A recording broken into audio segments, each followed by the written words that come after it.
Welcome to the Grit.org podcast with Colby Harris and Brian Harbin. In these episodes, they speak to top achievers in athletics and business to understand the habits and mindset they apply in order to build more grit. I can! I will! I'm going to!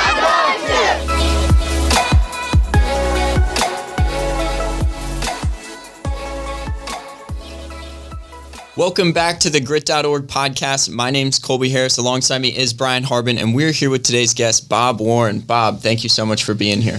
I'm privileged to be here and excited about what you guys are doing with your Grit.org concept. Thank you, Bob. We're happy we can have you as a part of it. And Bob's actually my mentor through the Toastmasters, so even more excited to have him here today. Nonetheless, Bob is the son of two hardworking blue-collar parents. He grew up in a small suburban town about 40 minutes southwest of Chicago. After graduating from DeVry Institute of Technology as a computer repair technician, at 21 years old, Bob moved to Fort Lauderdale, Florida to pursue his dreams in a warm weather climate. Over the course of the following 35 years, Bob learned the art of sales and sales management, went on to become a top-producing sales representative in several different fields, and then became a serial entrepreneur owning and running 7 different businesses. Through his many ups and downs, Bob has learned how to overcome adversity and continue to push through challenges in pursuit of his goals. He started his most recent business, Warren & Company Realty Advisors, 19 years ago in 2004. During the very challenging Great Recession of 2007 to 2010, Bob utilized his lessons from the past to turn lemons into lemonade and not only survive, but thrive in the years that followed. Today, Bob works with both institutional and high net worth investors to help them identify, analyze, and acquire cash flowing income properties of all types throughout the U.S. Just last year, Warren & Company was honored as the number 4 on the Jacksonville Business Journal's Fast 50, the 50 fastest growing companies in Jacksonville from 2019 to 2021. So, Bob, quite the resume here. And of course, at the very beginning, you came from 2 very hardworking blue-collar parents. So tell us a little bit about your raising and the culture that really created who you are today. I think growing up in a family like I did, I won the genetic lottery. You ever heard that term? Warren Buffett uses that term. Being born in the United States, first of all, and having a set of parents that are hardworking, that set the right tone, the right work ethic, that are supportive and that actually are together, was a big instrumental thing in helping me set a foundation, which later helps in overcoming hurdles and adversity. So it was very important. And I still have a very supportive family, which is a big deal. So tell us about some of your early passions growing up. Anything that stands out? I love sports, like many young boys do. I played everything from floor hockey to baseball, football, basketball, you name it. I pretty much played it. So I was passionate about sports. Also, my mother, when I was a teen, got me into personal development. She actually bought me a tape series, it was a cassette series called The Psychology of Winning by Dennis Waitley. And I was really passionate about that. That really opened my eyes to, hey, if these are the characteristics that all winners have that are consistent, I need to learn those and become good at them. So those were 2 things that I was passionate about. And I was very competitive as a young person. So I'm curious, with the book, what were a couple of things that really you felt like you started to implement early on? Well, it was a cassette series, The Psychology of Winning. It talked about the 10 total qualities of a winner. And setting goals, of course, is a big one. Following through on what you say you're going to do. Committing to things and getting them done. Overcoming obstacles. So a broad range of things that everybody that you talk to that's had any kind of success has had to deal with these things. So to have consistent qualities there was really enticing for me, and it really set off a light bulb in my head. It was great. Yeah, and I'm sure there's a few of those things you were probably able to directly to apply into school and sports, but obviously eventually it was going to lead you to the work field. So during those earlier years, can you recall your first job or first chance you had at making money at a young age? So I worked at a grocery company called Grocery Store. It's kind of like our Publix in Florida. It was called Eagle Foods. And I started off as a stock clerk, actually a bag boy and a cart boy, but then it was a stock clerk, and I worked the frozen aisle. And that was really eye-opening for building work ethic because my hands became like ice cubes. In those days, you couldn't work with gloves on because you had to stamp every box. Nowadays, you just take it out of the box and put it on the shelf. They're already priced. But back then, you had to stamp price every box. So I'd work the midnight hours from 12 p.m. to 8 a.m. stocking the frozen aisle, and that was my baby. And it was very challenging. Taught you great work ethic and how to overcome the adversity of having numb hands. Yeah, no kidding. And so tell us about kind of what led you up through high school to make the decision. I know you ended up getting your associate's degree at DeVry, seemingly had an interest in computers, right? So what kind of led to you going that direction? When I was graduating high school and trying to debate on what to do, my mother said, well, you're interested in computers. Why don't you consider going to computer school? And I was so hungry to get out and start making money. I really didn't want to go to a 4-year degree and take all the classes that I thought were useless, that weren't going to help me start making money. Because at that point, it was all about money.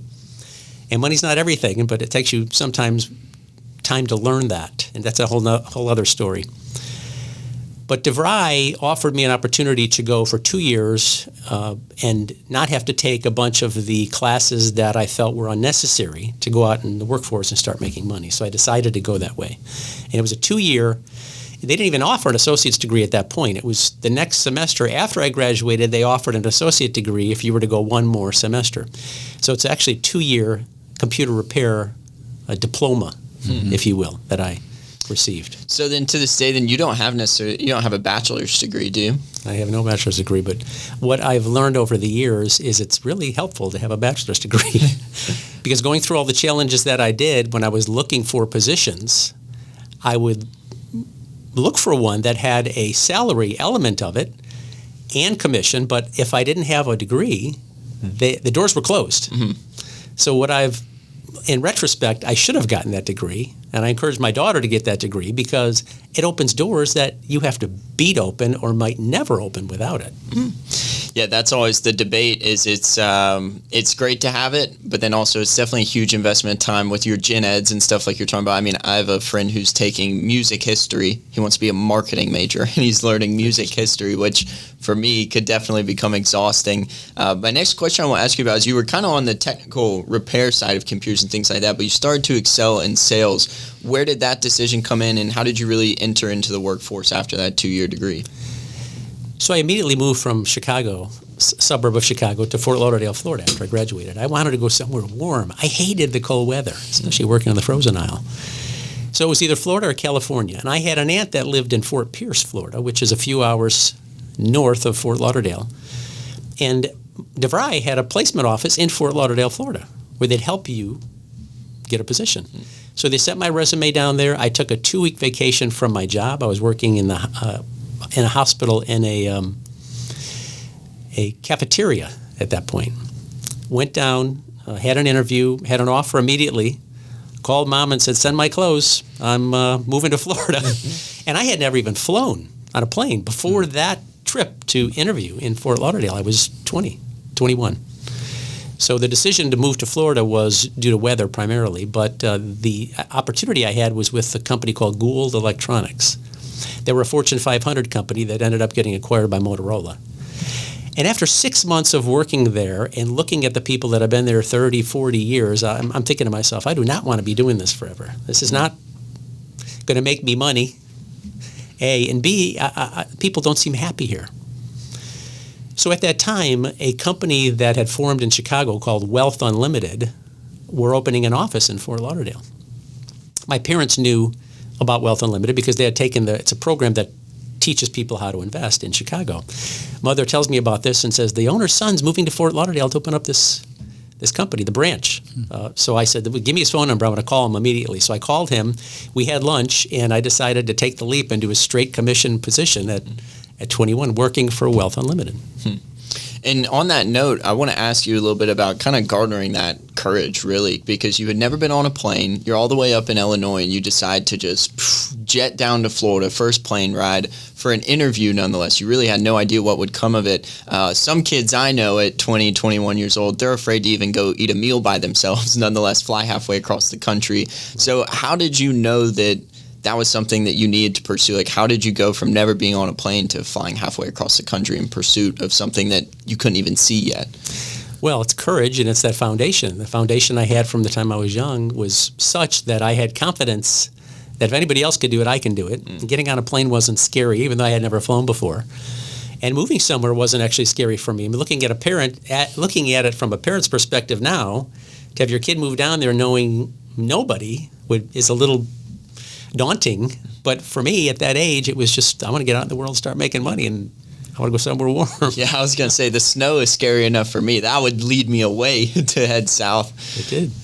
So yeah, tell us about, okay, so you're in sales at this point. What were some of the tell us about your sales career and some of the things that you learned from that experience.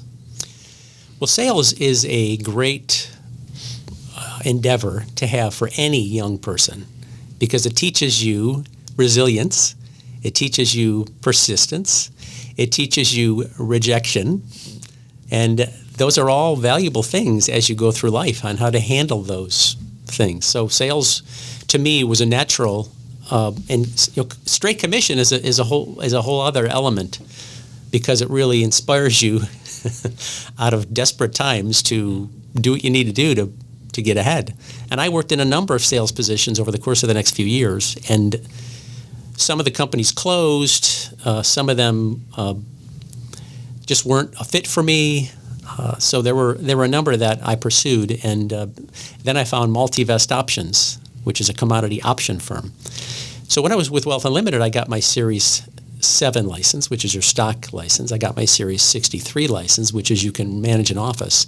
And then I decided to go into commodities, and Multivest Options was a commodity option firm in Fort Lauderdale. So I had to study to get my Series 3 license, and it was straight commission, and that was, along with many others, that was a very enlightening position because options, if you're familiar with options, they are a very fast-moving investment vehicle. And if the option does not move in your favor and move in your favor quickly, it's like a melting ice cube, your investment. It quickly deteriorates in value. Well, Multivest Options was raising money and trading this money and basically earning fees for the firm. And at the same time, the agent earns fees. But I had a moral conflict with the way they were doing business because they wanted you to keep raising money and invest in what they wanted you to invest in without necessarily helping the client make money. And I had a problem with that. So that was the first job I was actually fired from. Yeah, because it's really all about the fees at that point versus, getting more for your client. Exactly. And when he says to me, Bob, I'm going to free up your future. I'm going to give you an opportunity to go and find something else right. that you could do well at because you're not doing what we want you to do. Okay. And when it comes to that too, I mean, you've talked already briefly about like the money side of things, and obviously that's kind of an immovable object. At what point then was it kind of just becoming too much for you? I'm assuming you were probably doing fairly well in that position, probably at your young age as well, to walk away from that. Again, no idea what direction might be coming next, but how did you inside make that decision that it wasn't worth the sacrifice that essentially your clients were making? Well, they helped me make that decision by telling me to go find something else.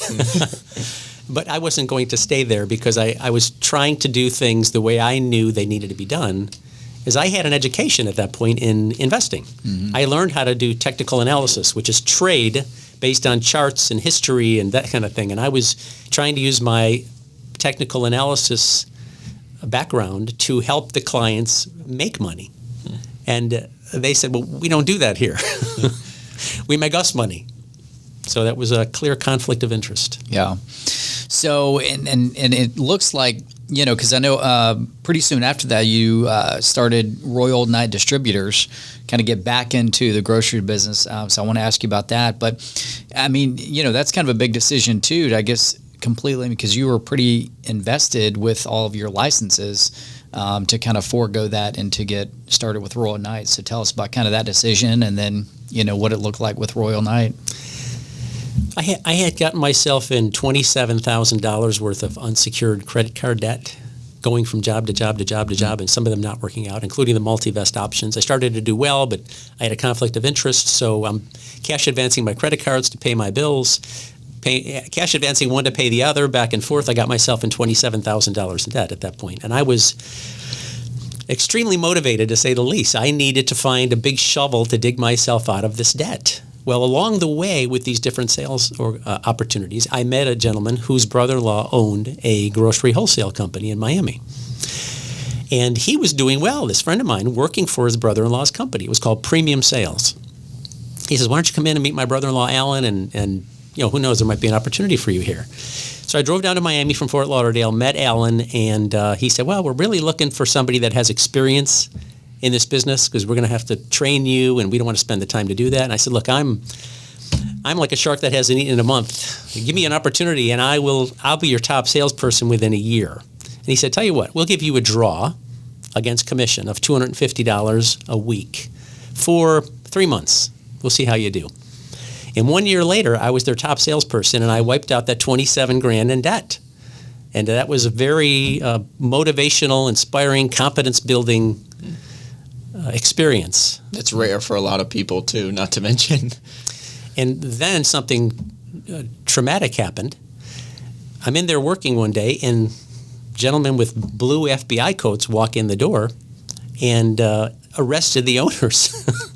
Wow. We probably had 30 salespeople, and it's what I found out later is we were doing legitimate business, buying and selling truckloads of groceries. However, they were constantly marching investors through the office, and I always remember thinking, why do they need all these investors for what we're doing?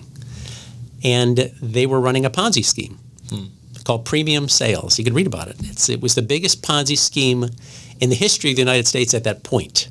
Investors lost somewhere between $300 and $400 million, and Joe DiMaggio, the baseball player, was an investor. So there's a lot of press around that in Miami at that time. But I was back to square one after that. But I had saved some money, I had wiped out my debt, and I met a couple of gentlemen along the way that said, okay, well, we know how to do this. We've been doing it for years. Let's go start our own company. So I joined them, and we started our own 2 grocery wholesale companies, one that bought direct from manufacturers and one that traded in the secondary market from one retailer to another, kind of the arbitrage model. But that's what started that. And that was on the front end of kind of the internet getting created and things like that. So while not only being almost a trailblazer of this entire new industry, but also your first time stepping out into the entrepreneurship space, what was your biggest challenge now of like creating your own vision, your own values, company direction? What was just your biggest challenge taking that leap? Probably raising the capital to do it, number one. And number 2, building a sales force, scaling a sales force to do it at that time. The internet was in its infancy. And I actually had a friend who was an attorney, my company attorney, who lived in Jacksonville, that approached me and said, you have such a scattered, fragmented business with no rules or regulations. Why don't you take all this and put it on the internet? And I said, what's the internet? It's 1998. And he said, well, I guess it's not going to work then. I'm going to go back to Jacksonville and work on this plan. So he continued to work on it. And I started to get these AOL floppy disks in the mail around 98, 99, 2000. And I'm throwing them out. Finally, I stick it in the computer and say, what is this thing? And I learned about AOL and what the internet was. And we went on to build an intranet using Citrix, a new technology where we had sales agents, 8 of them around the country, that were hooked up via the internet, via Citrix. So we can enter a truckload of groceries that I receive from my client in Fort Lauderdale, and our rep in Oregon can sell it to Safeway on the West Coast. So that would give us the opportunity to have visibility to the truckloads versus just using phone and fax, which was the way that it had been done up until then. So my friend in Jacksonville, an attorney, reapproached me in 2000 and said, you think the time is right now? And I said, I certainly do. Now I see what's going on with the internet. All this capital's being raised. All these companies are coming online. I think this is the right time to start working on this. So we worked on raising capital and building an online trading exchange. And that's what brought me to Jacksonville. And it looks like you continue to do that for another 4 years. I guess tell us about kind of that journey. So for 4 years, we raised capital. We built an exchange. And the exchange basically was disintermediating my old company and all the competitors for that old company. Because the internet brings really visibility. That's what it's all about. Mm-hmm. So visibility means that major grocery retailers can trade with each other through our online application. And we had to do it in such a way that there weren't any antitrust issues. Antitrust could really get you in trouble, which means that they couldn't share pricing, the retailer, so it had to be anonymous. So if I was a buyer for Winn-Dixie and I went online and bought a truck of groceries, I couldn't know who it was coming from and what their costs were. I just had to have a delivered cost to my door, and if it worked, I'd buy it through the exchange, macaroni and cheese, and if not, I'd buy it through Kraft, whatever the deal was, better. So to answer your question, we tried to scale this, and over the course of 4 years, we went around the country, gave venture capital presentations on one side and retailer presentations on the other, signing them up to our application, to our exchange. In order to sign up, they needed to post a deposit, and they needed to sign a 20-page user agreement. That was unheard of in the grocery business because they're the 300-pound gorilla. A 1,000-pound gorilla. They tell you what to do and when they're going to pay you and everything else. So we had to convince major retailers to sign this user agreement, fund their deposit, and we were successful. We signed up about 20 retailers around the country on our application. We were starting to gain momentum. And then we thought, what we really need to do is integrate into their back-end systems. So the exchange will tell them what to buy based on their movement, their inventory, and the price. So we started to do that, which needed additional capital. We raised additional capital, and at that time, the internet bubble was just starting to burst. So we were seeing venture capitalists, and they were saying, look, if you were here 6 months ago, we'd write you a check for $20 million. But right now, everything we invested in is going south. So we can't fund you any longer. So we raised enough to get things started, start some momentum, and then with the internet bubble bursting, we also had one of those major retailers breach a contract that really tied our hands, and we decided we had some interest in our application from a produce company in California. We sold the produce company, entered a 4-year law battle against this major retailer, ended up settling years later, but back to square one. I had to think about what to do at that point. I had given up 4 years of my life virtually for no income and invested money in it. So that was a opportunity for me to use my resilience to figure out how to reinvent myself. And so I guess you sold it to you sold the software program, but I guess it wasn't nearly what you guys had put into it at that point. It was menial. Yeah. But it seems like a very valuable application that you guys created, though. I think it was for it was eBay on steroids. It was eBay, exactly. But it was for truckloads of groceries, and eBay wasn't even around at that point. So it could have been, in life, timing is everything. Like I tell people in the real estate world, in the investment world, there's no such thing as a good or a bad investment. If you buy Apple at 100 and you sell it at 200, you love Apple. If you buy Apple at 200 and you own it at 100, you hate Apple. It's the exact same stock. Yeah. And same thing with real estate. If you buy it at the right time, you sell it at the right time, you love it. If you buy it at the wrong time, you sell it at the wrong time, you hate it. So same thing, timing. Yeah, and that's one of the questions I want to ask you too, on that note of either whether it's an investment, a business, a relationship, whatever it might be, how do you kind of spot your exit, so to say? Like at what point in your business did you decide, hey, this isn't going to progress, or this, your hands were tied, as you said, and you moved on from it? How do you kind of spot these timings to utilize it as best you can, really? A lot of it's intuition. In this case, it was economics. We were to the point where we had to do something money-wise because we weren't getting the revenue stream. We had raised a great deal of money, built an application, spent a lot of time, effort, energy on this, and the revenue wasn't such that it could substantiate the direction we're going in. We couldn't raise additional capital because of the timing of the internet bubble. Mm-hmm. So economics is what drove it at that point. But every other one is just intuitive based on experience and what you see in terms of what's going on with the business and trends in the industry and that kind of thing. And then tell us about Visagent. That was what you decided to end up doing next, right? That was Visagent. Okay, so that was Visagent. And then that's when you decided to get into real estate, right? So tell us about kind of that decision to really, start a whole new career path at that point. So at that point, it's, what do I do? I have a blank canvas, right, with a lot of experience, but I need to do something that I can apply this experience to. My sister had been a real estate agent in Chicago and done well, residential. So I figured I'd go get my license. I've always liked real estate. I've bought and sold some properties at that point. I had signed leases for my company. So I was intrigued by real estate. And I knew it was the largest wealth generator in the history of mankind for people. So that was enticing. So I went and got my real estate license. And at that time, you had to have your license with a firm for at least a year before you start your own. So then it was, okay, I have my license. Where do I hang it? They call hanging it. I decided to go with a firm called Realty Executives here in Jacksonville. It was on Warren Avenue, believe it or not, in Julington Creek. And why did I go with them? Because they offered a program where you can receive 100% commission and pay a desk fee versus an 80-20 split. They give you the option. You do a transaction, you could either give 20 to the house and keep 80, or you can get 100% of your commission and just pay a desk fee. Well, I had the confidence to know that I can do this. I know sales. I have a good foundation. I've been in sales management. I know I can do this. I have the confidence to do it on my own. So I said, I'll take the $600 a month desk fee and I'll do my own transactions. Starting from scratch, there were 42 agents in the firm, and I was the only one doing commercial. At that point, I had a decision to make too. Do I go to work for CBRE or Marcus & Millichap or one of the big firms, or do I do this on my own? And again, that was a confidence thing. I knew that I can do it. So that's why I went to Realty Executives, because if I went with one of those big firms, they have a great training program, but they want to take 50%, 40% of your fee.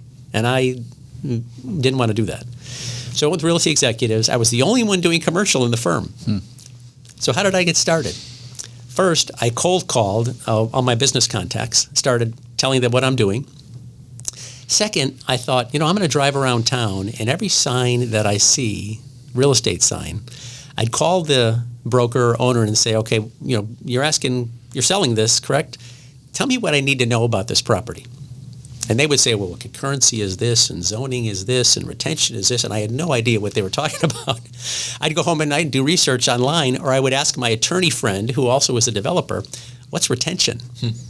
What's concurrency? So I'd learn how that process worked. And then I would also start calling major retailers at the same time. I'd call McDonald's, and I called Applebee's, and I called Dollar General, and all these retailers, and said, okay, what do you look for when you go to a new area? Why do you buy, or why do you lease? Do you buy or lease, and why? So I learned their criteria, and I learned about the sellers, and what was it about this particular land? So I started matching them up. And 1 year later, to make a long story short, I was the top agent at Realty Executives by $9.52 over number 2. He had 117 closings, and I had 9. All Mine were commercial. Yeah. Mine were $50,000 fees. So that was a great confidence booster. Now, one of my clients during that period of time was our broker. I wasn't a broker. You have to start off as an agent before you can become a broker. I brought my broker to a property. She bought it. She was a developer also, her and 2 partners. I brought them to another one in World Golf Village. And we put it under contract. And the seller, after a short period of time, says, I'm not going to pay you a fee on this. I'm like, wait a minute. We talked about this. You said you were going to pay a fee. I have it in writing. He said, yeah, but we decided we're not going to pay a fee. So I call the Florida Real Estate Commission and ask them, what's my legal position on this? And they said, well, are you a broker? And I said, no. And they said, your broker has to have the legal position. You, as an agent, don't have a legal position. Everything goes through your broker. So I approach her and say, look, I need you to stand behind me on this. You're my client in this case and my broker. And she said, well, I talked to my 2 other partners, and if he's not going to pay you, we can't do anything. Like, wait a minute, I brought you to this transaction. I'm brokering it. You're my broker. I need you to stand behind me. And you can't say to him, you agreed to a fee, pay it? And she said, no, we're not going to do that. Okay. I left the office. I immediately started studying for my broker's exam. I had it within 2 weeks. I had my broker's license. I went back into her and I said, Judy, I need you to sign this transaction over to me, as well as the others I have outstanding. She said, I can't do that. You're not a broker. And I said, yeah, I am. Here's my broker's license. So my attorney helped me draft the documents, and she's like, okay. So she signed it over to me. And Warren & Company was born. That was October of 2004. That's crazy. It just, I can't believe, too, that she wouldn't back you on it. I mean, it's like you brought it to her on a silver platter. I'm sure that was the first of many, like, especially that she had been looking out for you and kind of training you up at that point. Well, she was the broker, and the firm was residential primarily. It wasn't a commercial firm, even though she was involved with development with 2 other people. So I was a little bit shocked and very perturbed by the fact that she wouldn't back me. She's my broker. So I had to do something about it quickly, and I did. Seems like that's the start to every entrepreneurship story, is someone burned you or someone tried to take the control, and you say, well, I'll just go walk out the door and do it myself and come back and hold the power. So you got going around 2004, and then moving forward into the 2008 crash. We've talked a little bit about it so far, but can you explain more in depth those years that followed after you got your broker's license, started Warren & Company Advisors, and then into 2008, and how you overcame all the problems with that?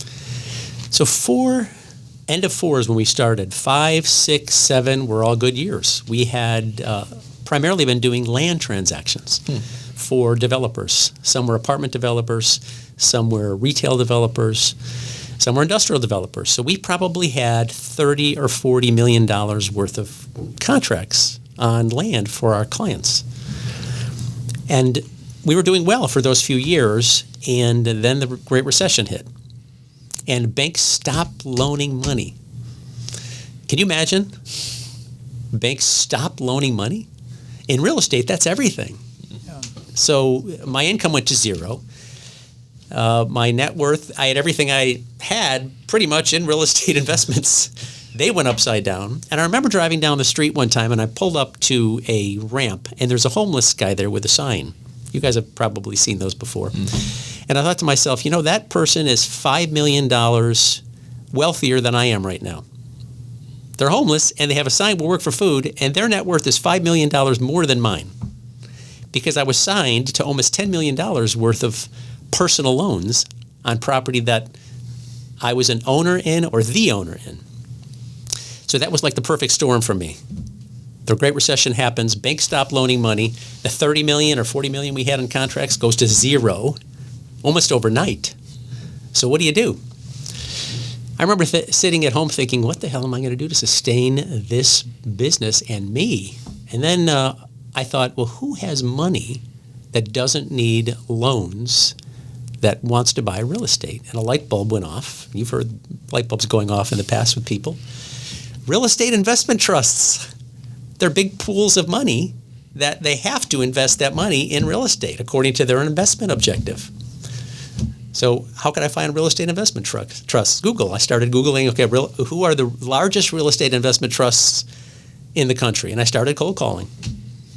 What do you buy? Why do you buy it? How do you buy it? And it's difficult to get those people on the phone because the whole world's calling them. Right. I had to get creative sometimes and tell the secretary I'm their brother or something to get them on the phone. But I did. And over that period of time, I was able to develop relationships with these real estate investment trusts that some I still have today that helped sustain us through that period of time. It took momentum it's like a snowball getting that rolling. But once we did, we were able to do transactions. I've done transactions in 13 states. And other brokers say, well, how could you do transactions in other states? You're not licensed there. There's a way. You're creative. Yeah. A, you get paid from the other broker that is licensed there, or B, you get your buyer to pay you. There's always ways around it if you're creative enough. And the mother of invention is necessity, and desperate times call for desperate measures. Yeah. And I was there again. Yeah, so, I mean, it's such a smart move to, figure out a solution for that and really go for it. And when do you feel like the rest of your business started to pick up? I mean, any other moments after that where, or did you kind of go back to working with some of the larger franchises and kind of going back to the model on top of the REITs? Well, I was working with real estate investment trusts personally, and that really helped sustain the company and start us moving forward. And we've been able to be one of the top brokerage firms in Jacksonville for 6 or 7 years straight doing that. Now, I had brought on 2 other agents at that time. One of them is a great guy. He's still with me today. He's been working with me for 25 years. Simon Garwood is his name. He's instrumental in the company growth. But I had a decision to make. Do I build another company, scale another company? There's 2 ways to grow a company. Hire people bring on additional resources, or get better at what you do. I made the decision to get better at what we do. So at that point, Simon and I became better and better and better equipped at what we do. And I'm proud to say that we were in 2021, we were the 7th highest grossing real estate firm in Jacksonville. We were the 4th fastest growing company also, but we were in terms of commercial real estate firms, we were number 7 in Jacksonville with 2 agents. The one above us has 17. Wow. How? We got better at what we did. We worked harder on getting to know the customer better, making sure we understood the priorities. We do work with high net worth individuals now, too, on investment properties. Some multifamily, some industrial, some retail. But we made the decision, conscious decision, to get better at what we do and serve the client more so that they're not just another number. Many in the real estate firm, they'll use the fog up the mirror test. If you fog up a mirror, we'll take you on as a client. We don't do that. I would rather refer a client to somebody else whose core competency is better suited for them than take them on just to have a listing. And it doesn't make you happy, doesn't make the customer happy, the client happy.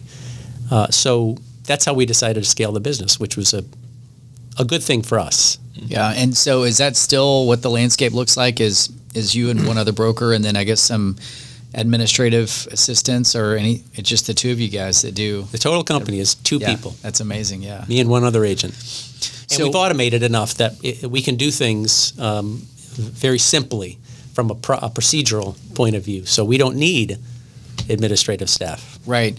Well, I was going to ask kind of on that note then, I mean, how do you prioritize your time? Because obviously, you need to focus on the most income producing activities and really protect your time. So what's kind of your strategy or mindset with that?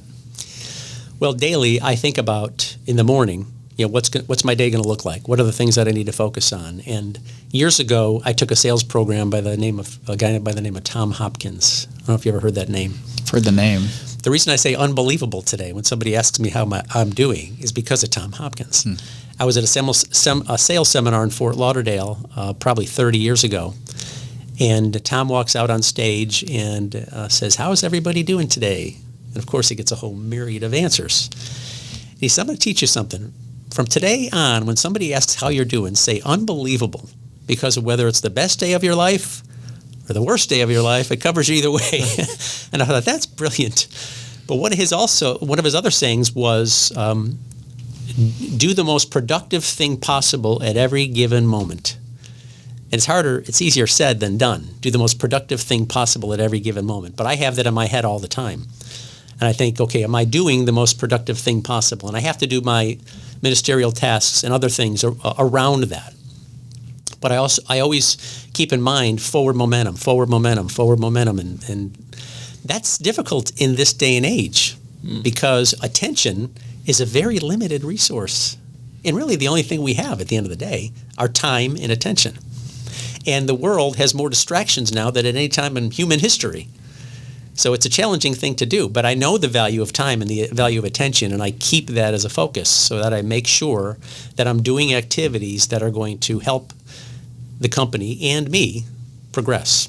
Yeah, I love that. And I can definitely relate to that too. I'm, being a domain broker, it's a lot of times I see my job as kind of like the WD-40 of the deal is to keep everything greased and keep the deals moving. And it astonished me how many brokers and salespeople take so much time to get back when the ball's in their court to do something, and it's like all they're doing is slowing it down. And like you said, people get so distracted, whereas your job is to be married to the deal and get it done and through. And so the more efficient you are with that, the more deals you can do, and people appreciate that and want to come back because they know you're going to prioritize it. Exactly. I have some great testimonials on my website. You might have seen them, but that element really helps overcome objections too in my business, because if I'm calling a major institutional buyer and they're like, who are you? And they look on the website and see some of those testimonials, which we've gone out and requested from clients.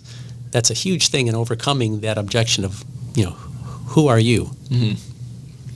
And when you think back to how you got into it, it's a pretty interesting story. Like, you didn't really have a background in real estate. All you knew that it was one of the biggest wealth creators possible, so it drew you in.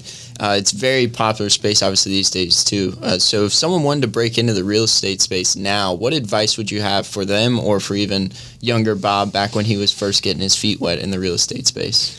I would say 3 things. Number 1, do the right thing. We all intuitively know what the right thing is, but we don't always do it because it's not easy to do. So do the right thing, number 1. Number 2, strive for balance in your life. I mean, I think young people that are getting into a new career often are chasing money. And what I found out, that money doesn't bring happiness. It might be an element of it. But balance means working on yourself. What do I mean by that? Reading the right books, associating with the right people, having the right influences. Surround yourself with people that are supportive. And by doing that, by working on yourself, Jim Rohn, one of my favorite mentors of all time, ROHN, says work on yourself harder than you work on your job. So have balance. Physical, mental, spiritual, emotional balance. How do you do that? A, you read. Feed your mind the right kind of food. B, you exercise regularly, because your body is your temple. If you don't have any physical wherewithal, it's very difficult to keep your energy level, accomplish your goals. Spiritual, meditate, pray, and emotional, having emotional balance. So I think it's really important when you start in any field to work on yourself, work on your spiritual, mental, physical, emotional balance. And if you do, all of a sudden the law of attraction seems to kick in. And you don't have to chase things as much as you did when you were young. You start to draw things into your life via the law of attraction. And I've seen that work many times in my life, especially over the last few years. I love that. And talking about personal development, I know what's it been 10 years ago, you got into Toastmasters, which is how we know you, and you're the president of our local chapter. So tell us about that decision to get involved in Toastmasters and kind of what you've learned through that process. When I was working for Wealth Unlimited when I was young, somebody took me under his wing and we started to do seminars, teaching people how to evaluate stocks and commodities and insurance and that kind of thing. So that was a fun experience because he would start and then he would step back and I would jump in and then he would come in and we would do hour-long seminars. And over years of not doing any public speaking, if you don't use it, you tend to lose it. I felt like I was getting rusty. And I also felt that at family events or functions or birthdays that I was the one that probably should be doing the speaking. So I felt like I need to get more comfortable at this again. And how do I do it? I had heard of Toastmasters over the years. So the end of 2012, I found the local chapter. And January 1st, it's a new year, I'm going to start something new. I went and found this local chapter, went in there, and there were 5 people sitting there in the Toastmaster room. The meetings were held off of Beach Boulevard at a little office complex. So I went in and gave my first speech a few weeks later, and it was very hard to get a meeting organized then because everybody's doing 4 roles. You have 5 people there. I don't mean 5 people available to come. I mean 5 people in the club. So if 1 or 2 don't show up, you're speaking every other week. So that's what got me in to start to join Toastmasters. And then after a year of doing that, I had a nice office building on Atlantic Boulevard, and I said to everybody, why don't you come to our office building to see if you might consider moving over here? I thought, if we have the right type of facility and the right type of people, the law of attraction is going to kick in and we're going to draw members to our club. So they all came and they liked it and said, yeah, let's move our meetings over here. And then shortly after that, the president of the club had to withdraw for work reasons as hours switched. So I was elected to become the president. I was a year and a half in. So we started to grow the club and we outgrew my building. Pretty soon we had 15 members, so we had to find another location. So I found Jerry Ham Chevrolet, which is now Beaver Chevrolet, and we were there for a few years, and then we outgrew that room, and then moved to San Marco. So the catalyst was I felt like I needed to be the one to giving these speeches at weddings or funerals or what have you, and I wasn't as comfortable as I knew I needed to be. Yeah. It's interesting you say that too about the. I had gone to a Toastmasters meeting when we first moved to Jacksonville. It would have been like probably that 2008, 2009 period, and it was at a small office building right off Beach Boulevard, and there was like 4 or 5 people there, and it was one of those things too. I think, when we walked in, 4 or 5 months ago, and there was 15. There's something about more people, more energy, more excitement, better location, all those little things that go into the whole experience. But on a personal note, obviously you met your wife through that as well. Tell us about that story. Yeah, that was interesting. So Wanda Brown, who's one of our senior members, saw one of my speeches in 2015, and she said, "You're like a motivational speaker. You should go to one of the TLI, the Toastmaster Leadership Institute sessions, where they train the club officers, and give a speech." And I thought, okay, I'm going to do that. Every 6 months, TLI happens all over the country with Toastmaster chapters where the officers come in and get trained in their particular role, and then there's ancillary sessions that happen. So I did one on goal setting. And that day was about a 40-minute session. And actually, Sue Mills with our club was the divisional director at that time, and she said, "Would you open up the meeting for us?" And I said, "Sure." So I came up with a 2-minute segment to open up. There's probably 200 people there. So I opened up the meeting. Then I went and did my session. And as I'm walking out, Ely is walking in. And we stopped, and I said, "Hey, nice to meet you. You're going in?" She said, "Yeah, well, I was in there. I came out to my car, but then one of the sessions, the gentleman wrote a book, and I thought, I'm going to go back in and buy that book." So we met and started talking and exchanged numbers, and I'm into quotes. I'm big into motivational, positive, inspirational quotes, just like I am personal development. And so is she. So we'd send quotes back and forth for 6 months. But when we first met that time, I said, "So you were in here?" And she said, "Yeah." And I said, did you see the opening session? I wanted to see what you thought of it." And she said, "No." I said, did you set in the goal the goal setting session? She said, "No." I said, "Okay, well, it's nice to meet you." So we stayed in touch, and then 2016 came, and I asked her if she wanted to go out and have dinner, and the rest is history. Nice. But she was here in Jacksonville then at the same time, and then she's been a member of the group for a number of years too, right? She had her own Toastmaster club that she was a member of. She wasn't a member of our club at that time. And we had celebrated, when I was the president the first time, we had celebrated our 40th anniversary as a club. This club was chartered, I don't know if I told you this story, it was chartered back in the 70s. I think we're 45 years next year. Wow. So we had our 40th anniversary. I thought, would be cool if we could find one of the original members of this club from 40 years ago to come for our anniversary. Wouldn't that be neat? So I called Toastmasters International and I said, "Is there a list of the original founding members of this club?" And they said, "Oh yeah, we think we could find that." Well, a day later I get an email list of 20 names that founded this club, Top of the Rock. It was at the Prudential Building. Top of the Rock is their slogan. So I thought, I'm going to start calling this list, see if I can find somebody. So I start at number 20. Just 40 years. How many people have the same phone, 40 weeks later, 40 years?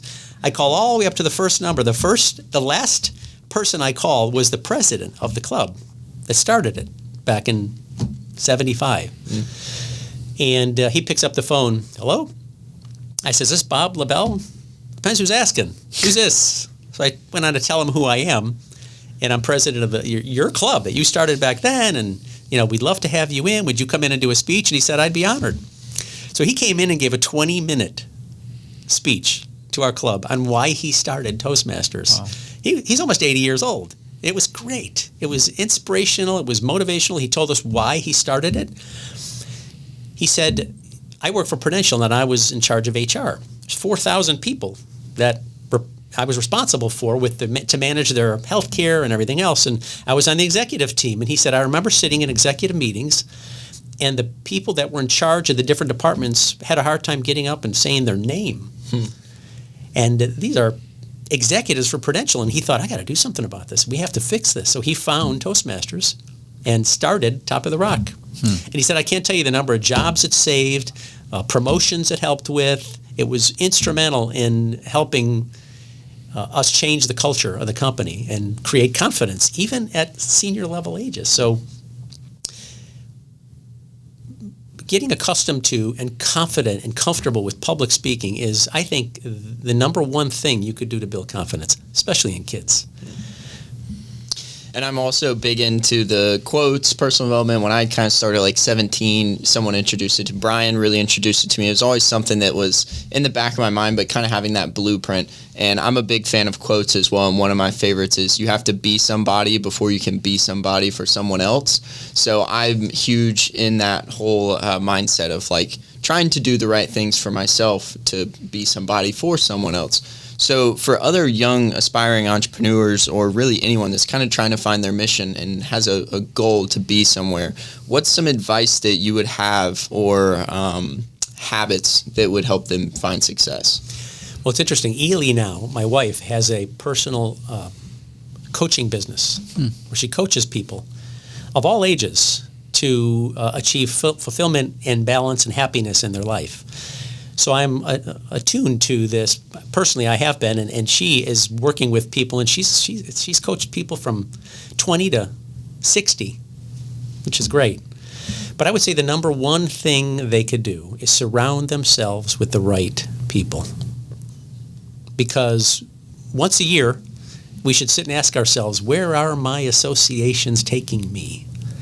Because they're taking you somewhere, whether you know it or not. And you can associate with people that are going in the right direction or the wrong direction. You could associate with people with character or people that don't have character. So surrounding yourself with the right type of person, and not necessarily the cool person, the person that's doing the right things, that have the right goals, that are moving in the right direction, that can help you on your journey, because we're part of a society, and surrounding yourself with the right people is the number one thing that I think. And number two is work on yourself harder than you do your job, like Jim Rohn says. Read, exercise, pray, study, keep feeding your mind with the positive things. And I think those two things will be a good foundation for anybody that wants to get started. Yeah, I love that. It's, and I was 18, I told you about the story selling books, and there was a guy, Charlie Love Tremendous that. Jones, Life is Tremendous. It was one of the first Keystone books you read, and his thing was, you are 5 years from now a result of the books you read and the people you associate with. And that's always stuck with me in a great life nugget, and right on par with what you're saying. Brian, I heard a commercial not long ago I want to remind you of. It's a water filtration company, and they said, if you don't have a filter, you are the filter. And I gave a speech on this. If you don't filter what goes into your brain is the filter. And if you don't intentionally put positive in there, guess what? We tend to get negative. Yeah, exactly. So I'm curious for you, Bob, just with, all the things that you've done and the business is going great and Toastmasters and Ely and everything, what are some of the things on the horizon for you, or some of the goals that you have for your life at this point? To continue to work on myself and maintain balance, number one, physical, emotional, spiritual, mental balance. And that's something that you have to stay on top of. And I do. I love to travel. I'm going to continue to travel. And I want to continue to work on the business. And what we're getting more and more into now, Brian, is working with individuals. Meaning, I had lunch with Mark Lamping, the president of the Jaguars, not long ago, and thought, these young athletes have such an influx of money, and half of them lose it, half of them squander it, some of them, their managers steal it.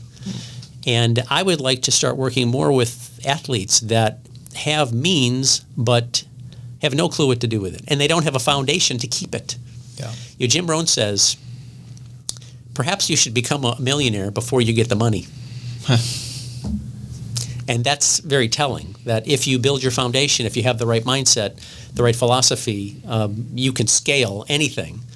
And so many of these young athletes, Fred Taylor was a Jacksonville legend, who's a greatest running back in the history of the Jaguars, and went broke when his manager stole all his money shortly after he retired. So one of my goals, I'd like to work more with athletes to help them take that money and turn it into passive income. What's interesting about commercial real estate is most people don't know that when you drive down the street and you see a Walgreens or Dollar General or CVS or FedEx, most of them are not owned by the companies. They're owned by investors. Yeah. And I call that getting behind the cash register. Instead of walking in and paying Walgreens every day, how'd you like Walgreens to write you a check for $10,000 a month?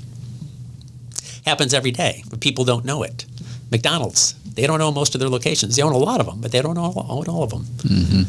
So I would, to answer your question, I'd like to scale in such a way that I'd like to work with more individuals that have money sitting in the bank earning 0.5%.